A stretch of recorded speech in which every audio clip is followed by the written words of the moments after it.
mo, Nicole. Patingin. Hala, bulok na. Baka kinain to ng ibon. Siguro, naunahan na tayo ng ibon, Nicole.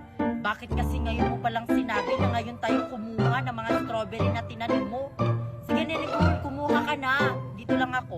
Ay, hindi mo ako tutulungan kumuha ng mga wild strawberry? Tutulungan, pero dito na lang ako sa baba. Dito sa maaabot ko, oh. Ayan, may nakuha na akong wild strawberry. Sige na, kumuha ka na.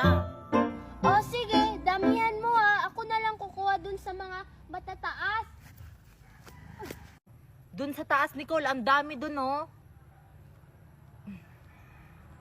Yes, dalawa na yung nakuha kong wild strawberry. O ayan, Queenie, ang dami ko nang nakuha. Sakto na to.